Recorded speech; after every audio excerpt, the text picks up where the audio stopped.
Now I can read messages. Wonderful. Tyler, nice to see you here.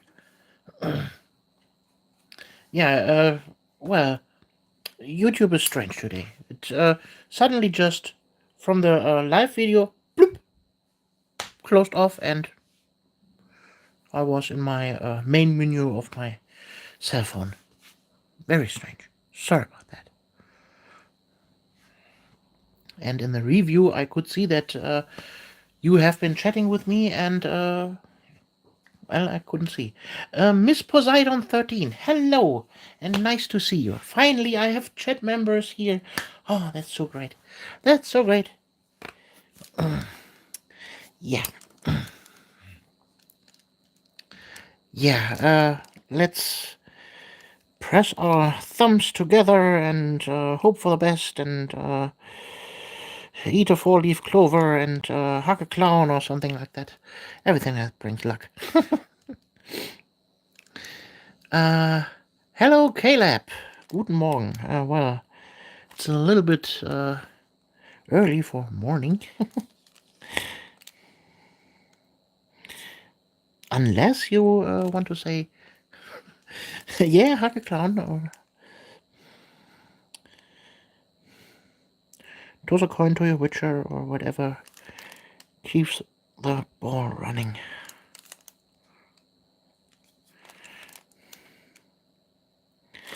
Yeah, as I was saying, the agenda today is not to paint miniatures, but we will create a game system together, and I need your support for that. And together we will make that work.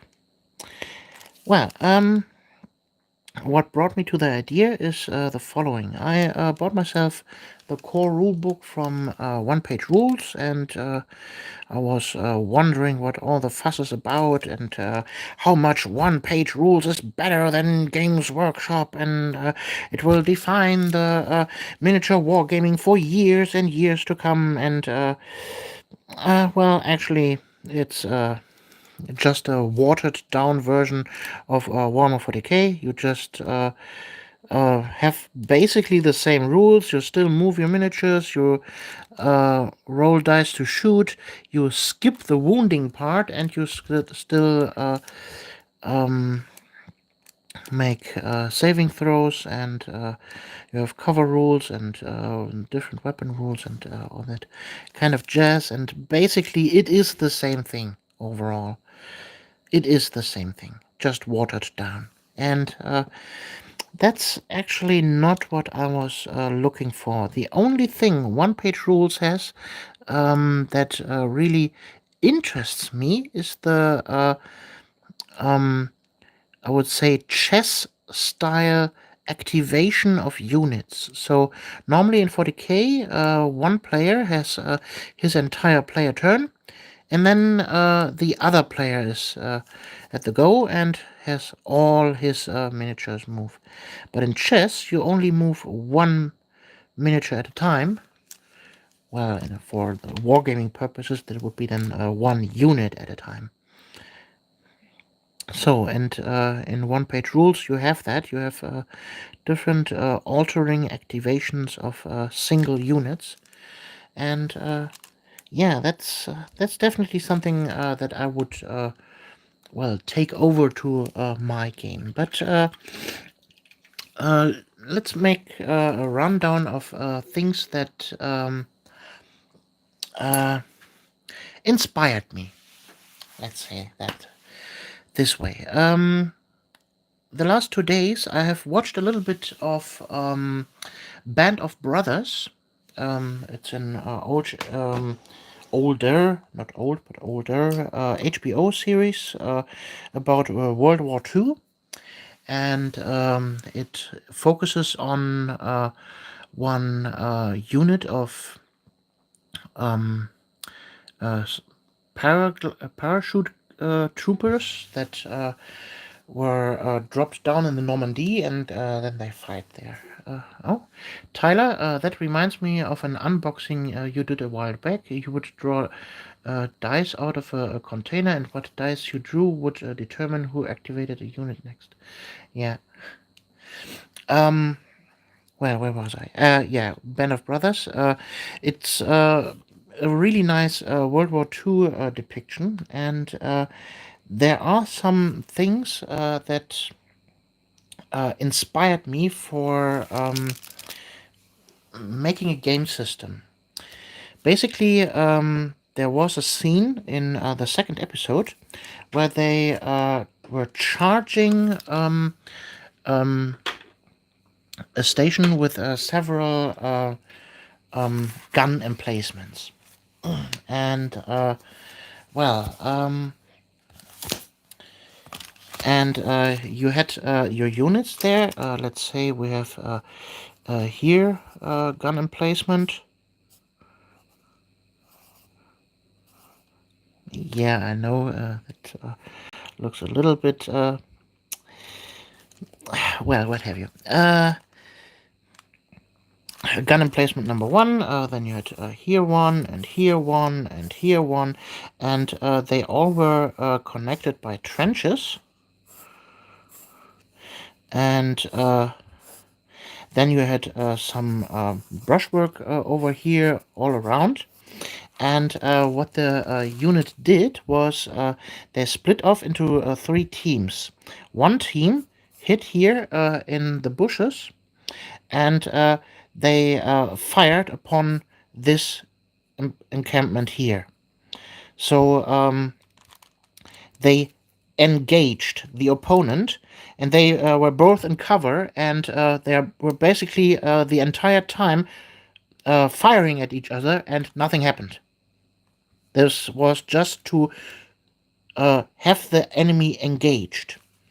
Then they had 2 squads, one moving over there, and another one moving, well, around here into the trenches, and then engaging this facility here, and they walked over here and engaged this one here in close combat, close quarter fighting. So there were basically then 2 things that really inspired me for the game. First of all, the rule for engaging an opponent, an enemy unit, with fire. You simply have then 2 units that are firing at each other the entire time. Both are in cover, and they're firing and firing and firing, and basically nothing happens because both are in cover, but they can't move. They are pinned down by the opponent.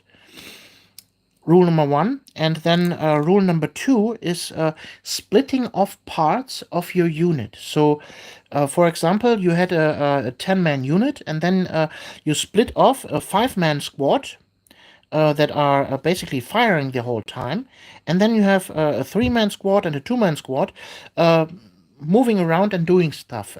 This unit here, for example, instead of attacking them in close quarter, there was a tree here, and they couldn't see anything about through bushes, but they climbed the tree, and then they shot at the opponent. The opponent couldn't see them because they were concealed, and so they could pick out each and every one of them. And then this 3-man unit here attacked this station, blowed it up, moved through the trenches, blew up this one then, and then this one. And finally they all met here. And that was the basic strategy of this fight in the second episode. Then in the third episode, they engaged in a French town. I don't know the name. Corazon or something like that was it, I believe, or Carcassonne. Yeah, and there were some examples of city fights and how to engage there. And there were also some very interesting stuff that was happening there. So, and basically what I want to create is a game system evolving around this kind of stuff. First of all, I want to get rid of the normal. You have 20 guys and you roll then dice for the shooting, and then you wound, and then you make saving throws. I want to get rid of that completely. First of all, when we have a unit, they have a so-called casualty rate that their weapons can inflict. And that doesn't change in the size of the unit. Basically, if a unit is whittled down to maybe 1 or 2 men, these 2 men can still kill an entire complete different squad of opponents because their weapons are so powerful. Just imagine it. Just imagine a modern soldier with an M4 rifle mowing down an entire different squad. One man can basically kill 10 or 20 men in an instant. So the fighting power of a unit is never really negated as long as there are some men left. That is something I would like to have in the game.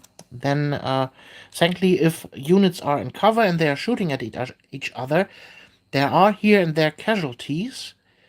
So basically, you have your unit A and Unit B. They are both in cover, and one starts to engage the opponent, and then from this point forward, each round, the units themselves deal casualties to the other enemy unit, and then they have a cover save against that. And the save is determined by the amount of cover that they have, plus maybe some orders that are given. For example, the normal standard unit has a 6+ save. Let's say, okay, they have maybe a flak vest and a helmet. And hello, Renor, Trevor. Yeah, and then they can fall to the ground, and that raises the cover save from, let's say, 6 to 5. And then they move into bushes for light cover. That raises the save from 5 to 4 then. And then they maybe are in a fortified location, for example, a building or some ruins or something like that, ruined buildings, and that gives them a +2 to the cover save. So if they are on the ground and the building, that would give them +3. So from the 6+ to 4, 5, 3+ then in the ruined building. So, for example, then we have 2 units shooting at each other. Unit 1 here in the bushes, and the unit 2 in the trenches here, in the fortified trenches. And this unit has a casualty rate of, let's say, 2 per turn. And this unit here is just an artillery unit. They have a casualty rate of 1 per turn because they don't have so powerful weapons. They have maybe only pistols. And so this unit would make 2 casualties each round to this unit, and 1 casualty to this unit from there. But they only have a cover save of 6+ plus bushes makes 5+, plus laying on the ground makes 4+. And they have here a fortified situation with the bunker, so from 6+ to 5, 4 already, and then they go to the ground, and they have a 3+ armor save, or cover save in that case. So, and these 2 units can't actually do anything else. They are constantly shooting at each other. What they can do is split off parts of their unit. So if the unit itself is more than 3 people, then you can deviate the unit into smaller chunks of each other. So, for example, if you have a 10-man unit, you have here 10 men, and then you can split off into a 3-man unit and another 3-man unit and a 4-man unit, for example. Make sense? So, Also, what you can do to increase the casualty rate of a unit each turn would be to issue orders. So, in your squads, you have leaders. You have your sergeants, you have your gunnery sergeant and normal sergeant and what have you, and then you have your lieutenants and captains and even higher ranking officers, and they can issue orders to their squads. So, for example, in this 10-man squad, we had one lieutenant and one sergeant, for example. And then we can have here the 4-man unit. They have then the unit with the lieutenant and 3 other men. And here we have a 3-man unit led by one sergeant and a 3-man unit on its own without a sergeant. So, and the 3 and the 4-man unit can still get orders by their superior officers. I hope this all makes sense what I'm talking about. And if you have any ideas and stuff that you would like to add, please tell me that in chat. I'm doing this brainstorming here all for you guys and also for myself, that I get maybe some ideas from you back. So, orders that you can give are represented by cards, like in Magic the Gathering or in Warhammer Underworlds, for example. They have cards that you can, well, play during the turn and that affect units. So, for example, you have a deck of cards where are the orders, and each turn you can draw a certain amount of cards depending on your amount of leader types, and then with these orders you can play them. So from Tyler, perhaps range would affect casualty rate. It's harder to hit a target from farther away. That's a good point. I have thought about that. Also, the casualty rate for the weapons itself would be then, well, weapons in general should have no range limit unless they are really short range weapons. So, for example, a shotgun or maybe a flamethrower, they have limited range. But you can basically shoot a rifle for hundreds of meters, and that wouldn't affect the shot in any way. So I don't get the 24-inch rate of fire in war games. So definitely casualty rate could go down for long range targets, definitely, but the effective range could be infinite as long as you can see your opponent. From Caleb, I like where you're going for sure. I agree with Tyler about range and possible caliber as well. Yeah, for caliber, I have thought about that. So you can basically well, give upgrades to your squad. Like, for example, you can give them a heavy weapon. For example, a heavy machine gun that would raise the casualty rate from 1 or 2 to maybe plus D3 or plus D4 for this special weapon. Then you could have a grenade launcher or a rocket launcher in this squad that could get the casualty rate also plus D4 or plus D3, but has a special bonus explosive. That means that they ignore hard cover, or they can penetrate armored vehicles and something like that. That should definitely be worked out, but I have thought about that. Then, where was I? Yeah, the from Captain Bogrol. Hi, Alexandra. I've been subscribed to you for many years. Your tutorials brought me from a complete novice to pretty competent. What is your favorite dreadnought, tactical or aesthetically? My favorite dreadnought is the current Redemptor dreadnought from the Primars. So, yeah, the cards, the order cards, are basically a random deck where you can draw an amount of orders depending on the officers that you have on board. So for each officer, you can draw a card for each turn, and for each officer and each sub-officer, like a sergeant, you can issue orders to your teams. So, for example, here in this scenario, these two units are firing at each other, and here we have a sergeant in there. And this sergeant can maybe issue then an order, fire in the hole. So one soldier picks up a grenade and throws it over, and raises for one turn the casualty rate to +2 or something like that.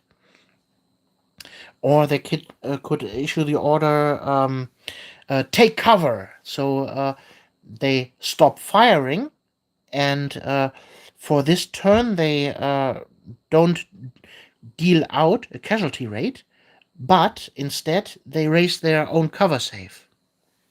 From Tyler, rocket launchers, grenades, etc. Yes.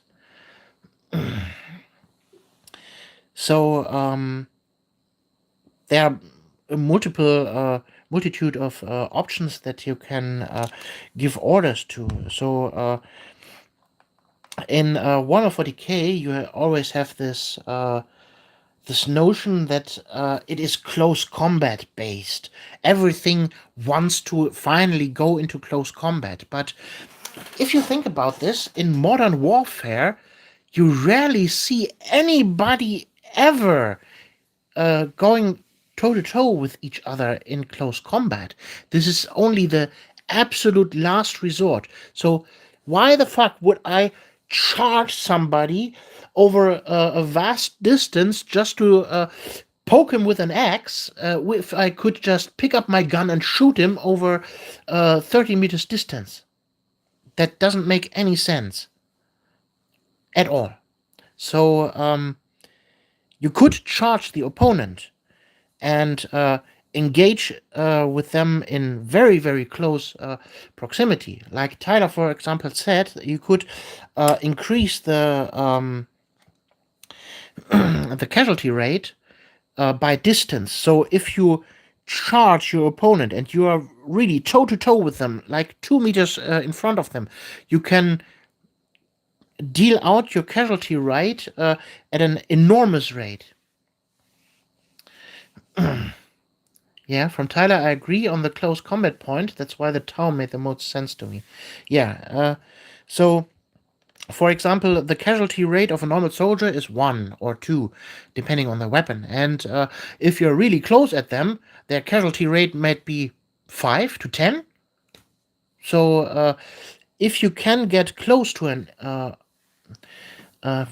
opponent, you can really kill an entire squad in mere seconds. From Caleb, engagement disciplines such as scenarios like cities versus open field battles. Yeah.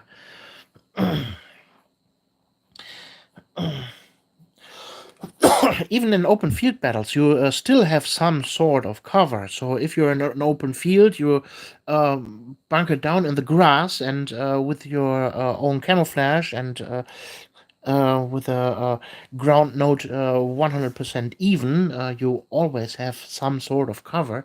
And then there are trees and other bushes and stuff, and maybe holes that the people have dug, or trenches. There's always some sort of cover that you can get, or maybe stones or fences, or maybe a destroyed tank that is standing around in the field. So even there you have cover.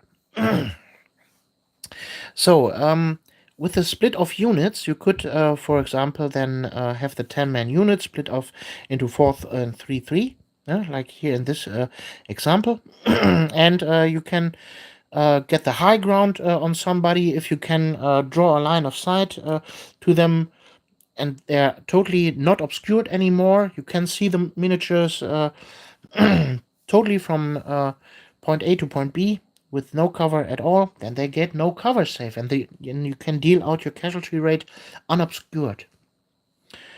Or if you get close to an opponent and engage them in really close combat, and you shoot them there, then you can deal out also a massive amount of casualties.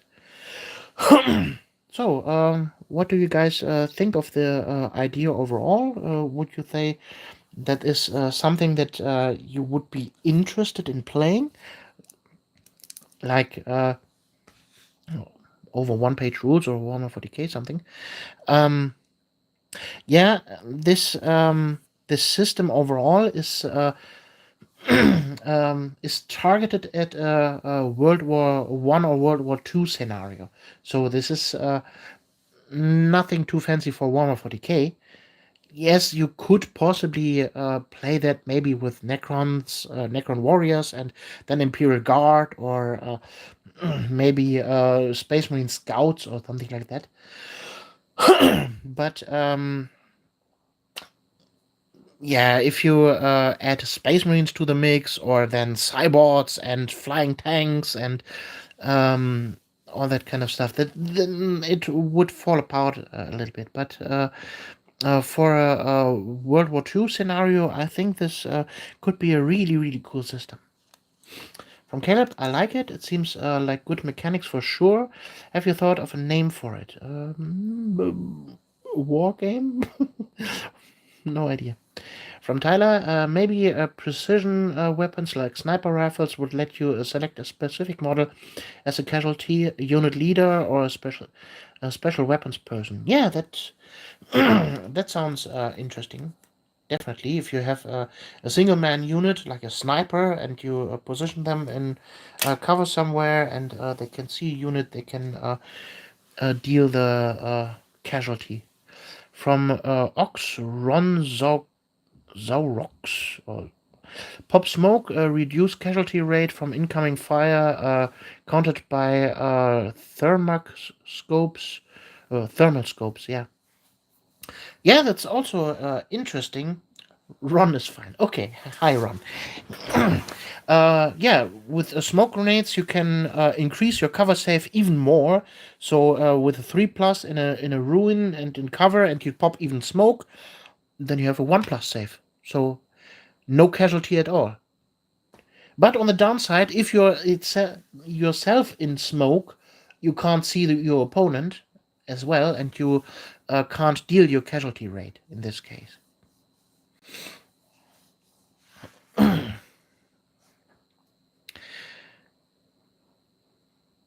Yeah, those are my thoughts for the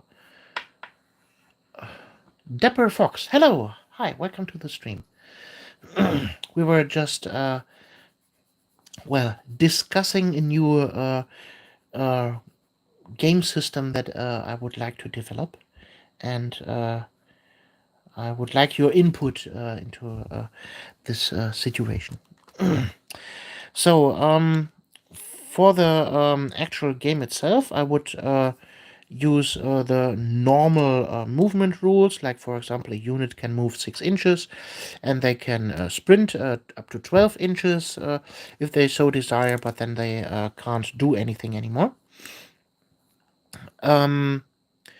Yeah, then the split off rule, you make, for example, just a moral test.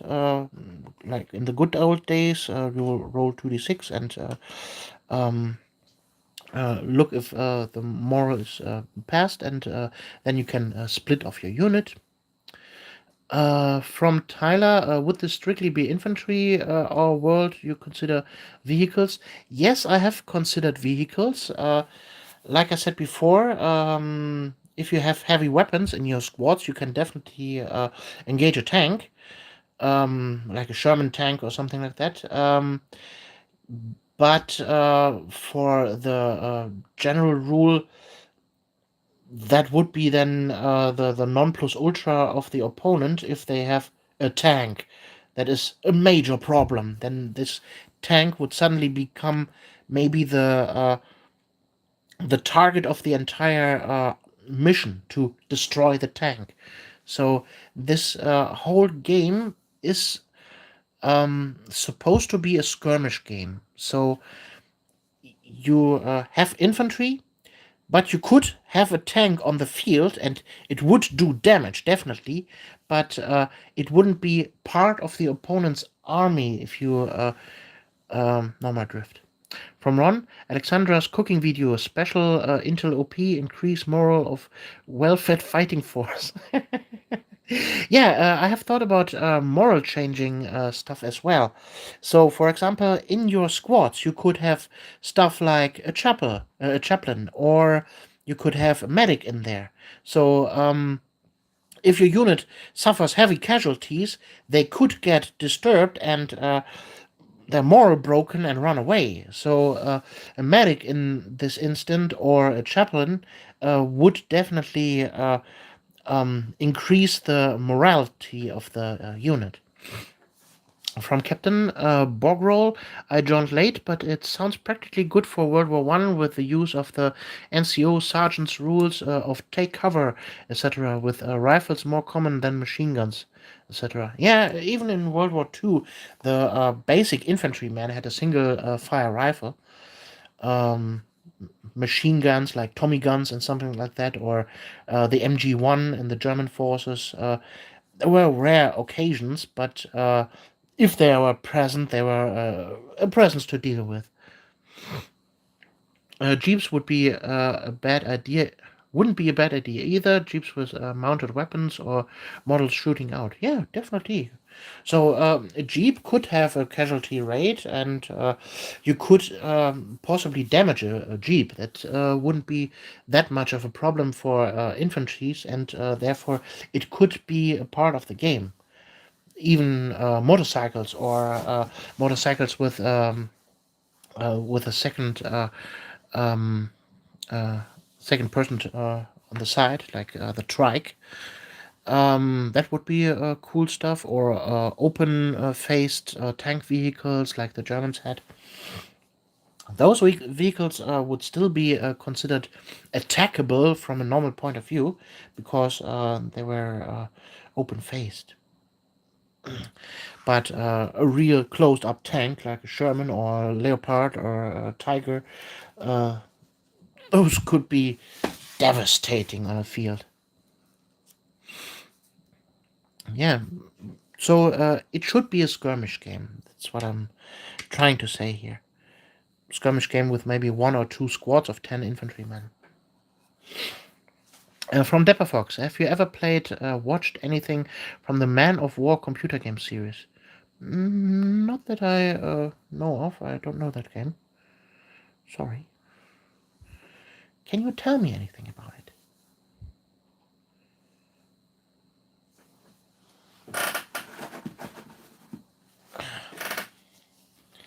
Please tell me more. I feel like they did a good job of simulating World War II combat. Yeah. Well, there are a few first-person shooter games that simulate World War II combat, and a lot of movies, and we can get a lot of inspiration from those things as well. So, what orders could we give our man? Like throwing grenades, then you could have the counter order, grenade, and so the people would jump away from the grenade or throw it back or something like that to reduce the grenade casualty rate for this turn. It's less tabletop oriented, but they have a big focus on squad level fighting and tactics. From Caleb, I would love to see a practice game of this. Do you have any bolt action miniatures to attempt a simulation? No, I don't. No, I don't. For simulation purposes, I would maybe use some boxwalkers and some space marines. Yeah, fire in the hole! Grenade! Yeah, it could be cool to have a roll off like Infinity for a grenade attack. Yeah. That could be cool. It's like in Magic the Gathering with spells and counter spells, you know?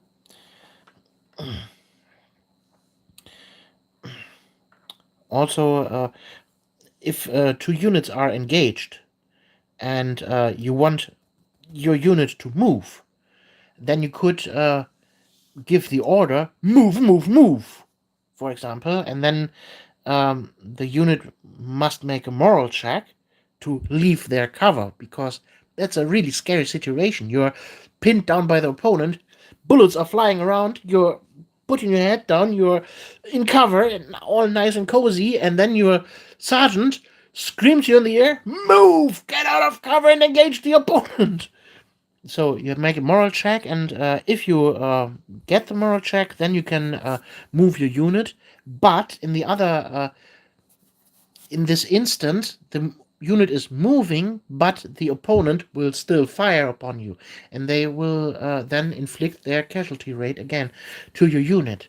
But you can move in that case then.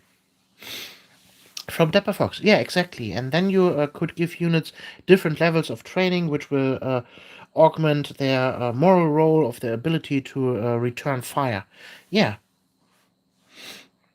So if you're here with your unit in a totally worse position and you don't want the engagement, maybe to counter a grenade, you could have a sacrifice option. Someone jumps on the grenade to reduce the casualty of the explosion. Yeah, that could also be an order that you can give, like sacrifice. It's a different order than your casualty rate for the grenade of D4 would be reduced to 1 casualty. So the basics of the game is units can be destroyed of 2 ways. Way number 1 is they get a casualty rate that reduces them to 0. If no one is there, then the unit is gone, obviously. And the second part, if they are if the moral is broken. So for the moral system of the game, this old school binary system from Games Workshop, where you have moral, everything is okay, and then they run away. That's too black and white for me. I would like to make this a little bit more spiraling down. So, for example, first they are pinned down by their opponent, then their moral breaks, and they are really pinned and they can't do anything anymore, and then they break. If you know what I mean. From Tyler, oh yeah, Dapper Fox, veteran soldiers versus drafted troops, conscripts. Yeah, that you can. For example, if you have a normal squad of infantrymen and you give them the title veteran, then their moral would improve, obviously, and maybe their casualty rate would improve, and maybe they get a second sergeant. So, for example, they have a gunnery sergeant and then they have a normal sergeant. So they can split off into more squads and still have orders to give. That could be a benefit for veterans. Nice ideas, definitely. So, what else are commands that you could give? Move we had. Grenade, fire in the hole. Then sacrifice. What else would you think unit leader could ask of you in the heat of battle?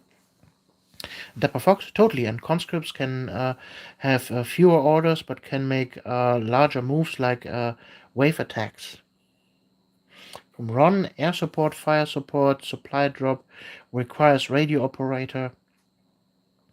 Yeah, good point. You could, for example, order an airstrike in something like that.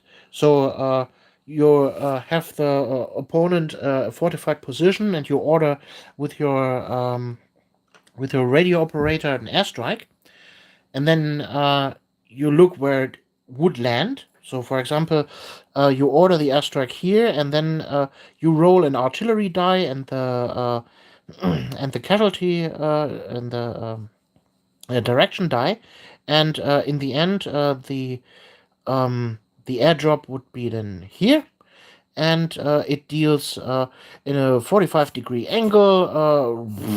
Here, raining fire, bam, bam, bam, bam, bam, raining down like a MiG is coming down. And in this corridor, everything is attacked, even your own units. But to get the airstrike, you have to wait turns because an airstrike is not available immediately. So each round you roll for it, and then first round it appears on a 6, then on a 5, 4, 3, 2, 1, and then it attacks.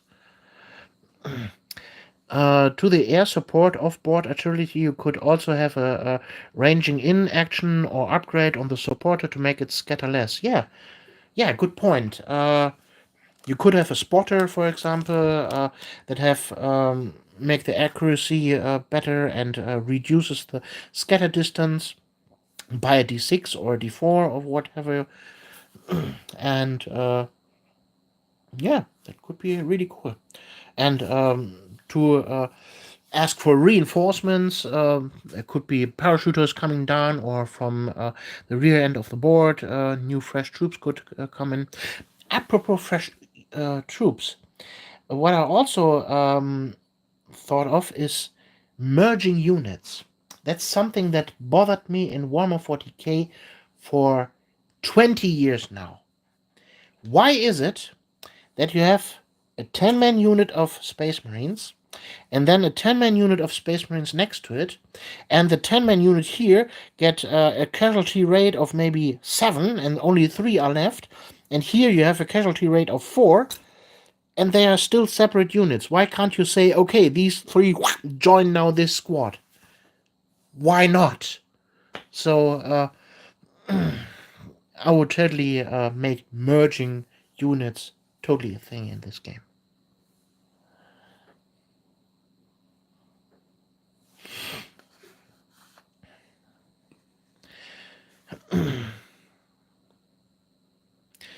So we had some really cool ideas, definitely. Anybody else? Anything else you would like to add to this conversation, guys? From Dapper Fox, maybe like they take a moral check, since those 3 are probably broken after their squad was wiped. But then they can join up if they pass. Yeah, that could be then. Yeah, simple moral check, and we are good to go.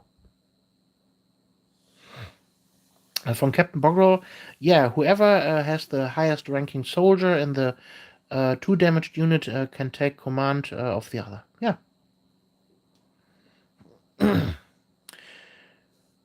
I'm taking command of this unit. Yeah, that could also be a thing. For example, if you split off units and then your lieutenant is stranded alone, he could join a unit and say, I take command of this unit now. That's a good point. So in this case, they won't have to make a moral check for that because, well, they are trained to obey orders. Maybe a go-go-go order where you can run and do a less powerful secondary action. What do you mean by less powerful secondary action?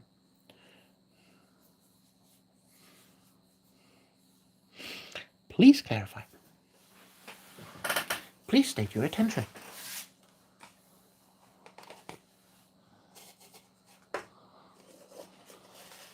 At ease, soldier.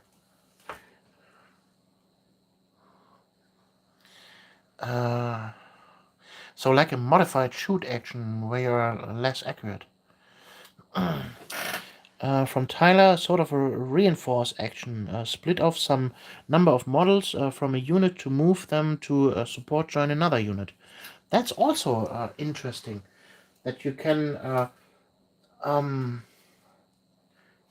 reinforce bogged down units. For example, you have a unit with a flamethrower in them, or a grenade launcher or something like that, and only the grenade launcher is left. Then you can make the grenade launcher join your big unit, or you can split off maybe 3 or 4 men of the big unit and join the grenade launcher. That's also a good point. From Dapper Fox, if when you shoot, you normally roll 2d6, with a run shoot order, you only get 1 and re-roll 6s or something. Interesting. So you would totally have normal shooting rolls then. for your units instead of just casualty rate of your units.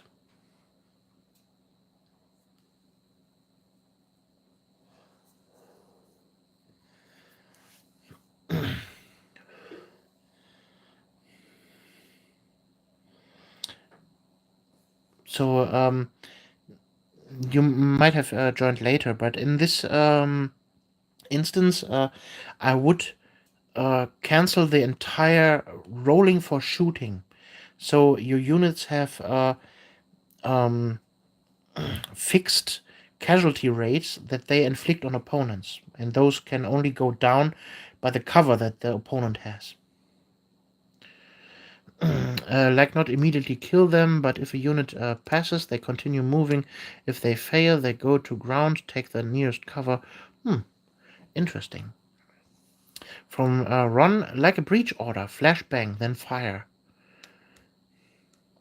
I see. Yeah, I joined in later, so didn't hear this. Yeah. So, for example, your normal unit, like conscripts, have a casualty rate of 1. So, if they engage the opponent each turn, they inflict 1 casualty to the opponent. If they are not in cover, if they are in cover, then they can have a cover save for that. So, and these casualty rates can be increased if they are veterans, for example. Then they have maybe a casualty rate of 2, and then you add a grenade launcher in there. Then they have a casualty rate of 2 plus D3 or D4 or something like that. And then you can have an order, for example, like yeah, give them hell or something that not only one pokes out and shoots a little bit, but all the soldiers go up immediately and all fire, and then you have double your casualty rate for 1 turn.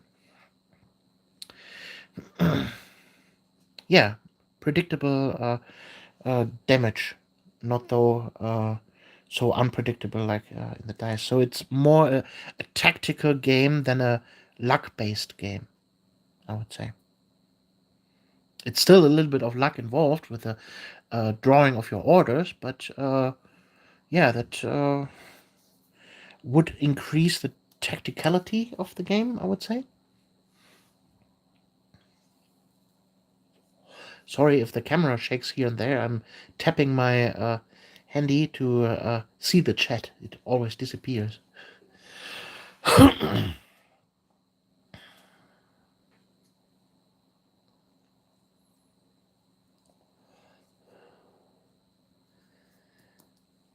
So another thing that I was thinking about is stealth.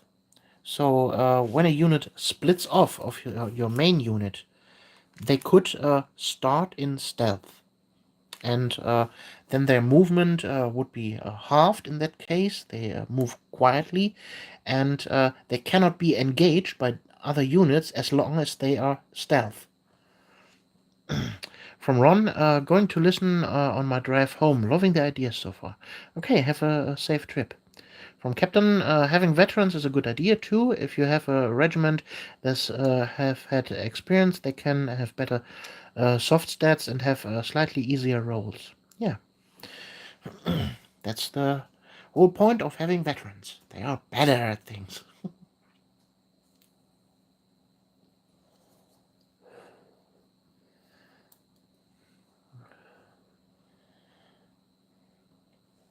They are better at killing the opponent. Yeah, with stealth. Normally you have your units and they take then cover and move from position to position, and they can be engaged from different units, and then you can maybe give them orders to continue moving from cover to cover, and then they can get casualties here and there.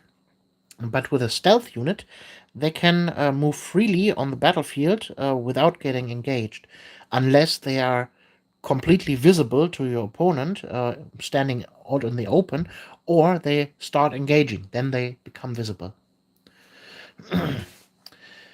Stealth is good conceivable. You could have commander units who can specially make use of it. Yeah, definitely.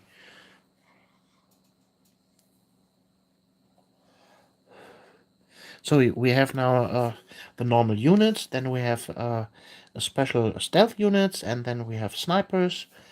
Spend points on suppressors so they can attack and stealth, perhaps.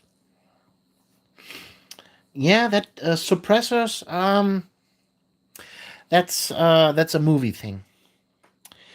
Suppressors do not work as shown as in movies. You don't hear the. A suppressor is still a loud shot.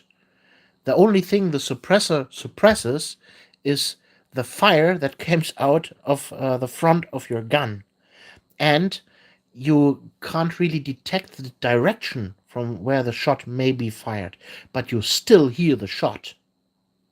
So the suppressor thing is still a movie trope, and that is totally not true.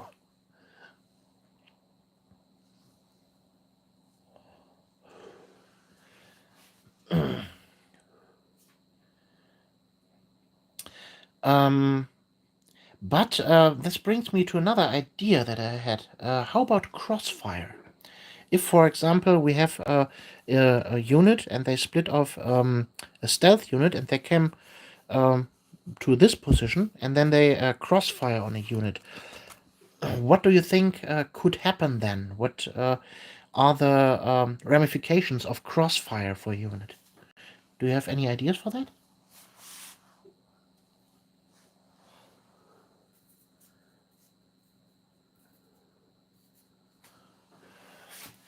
Anybody?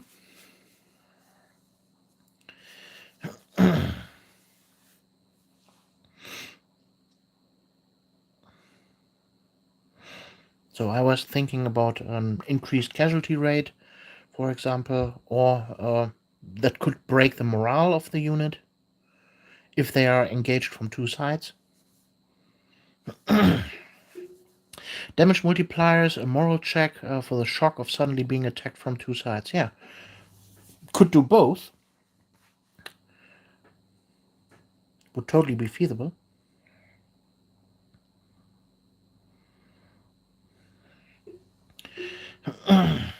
Yeah, Tyler also said increased casualty rate and heavy moral penalties. Yeah, I think the game itself takes shape, don't you think?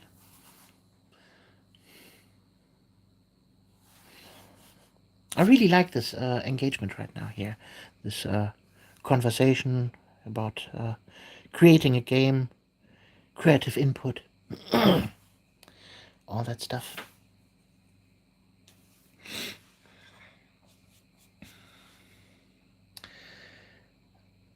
Well, guys, I think I will type up a draft of that, and I will definitely post that then into my Discord if you are so interested in this. And then we can maybe engage in some playtesting here and there.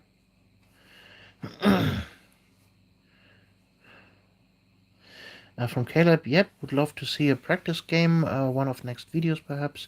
It's a good start. Yeah, for a practice game, I would need some buddy to play with, or I could do this all by myself, but could be possible that I can, well, test some mechanics here and there and show that off in a video. I can totally do that.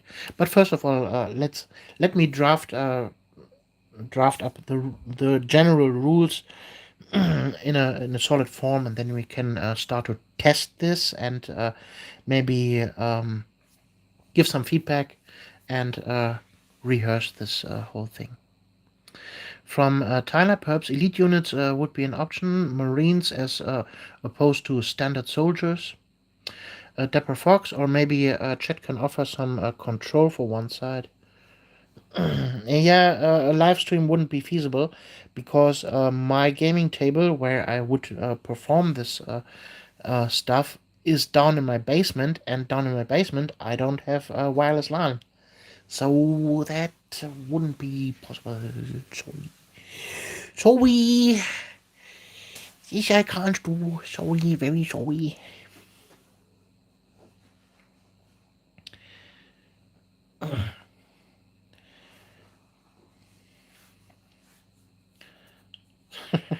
Girl painting versus live chat would be funny.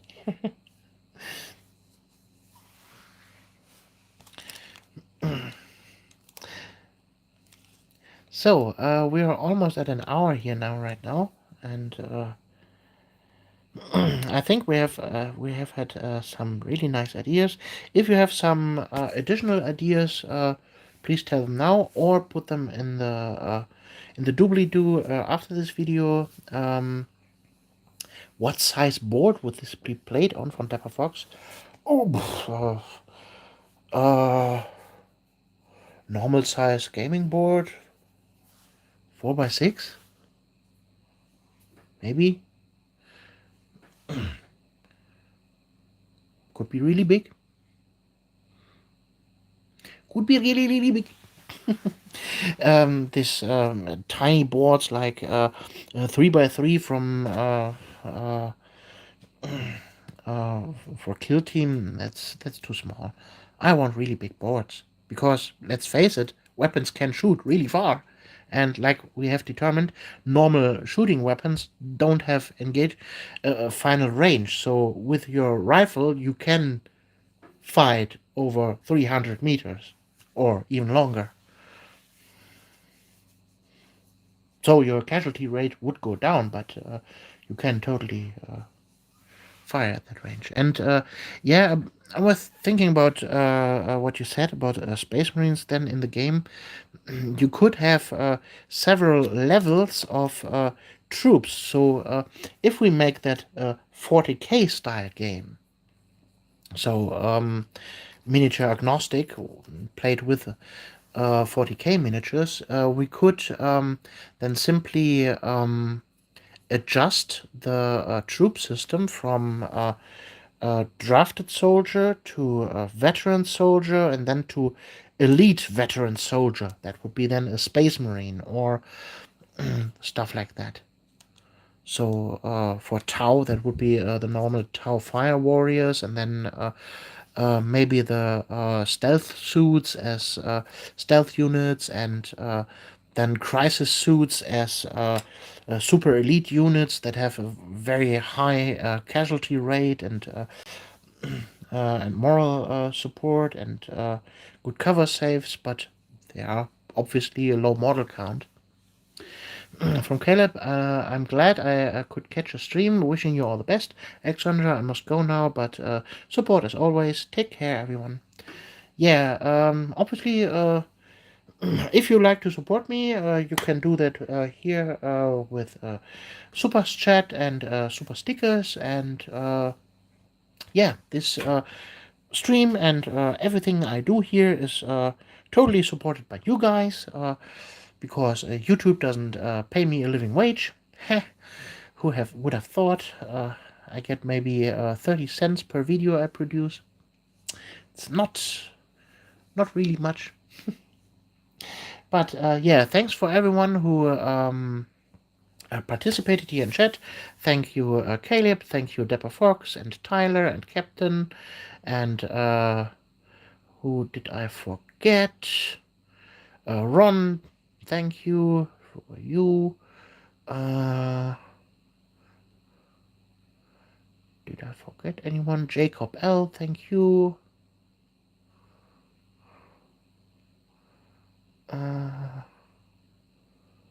Yeah, that's all, I guess. Oh, we have a super chat. Thank you. Thank you very much. From Caleb. Thank you. Until next time, Caleb. Yeah. You are the best.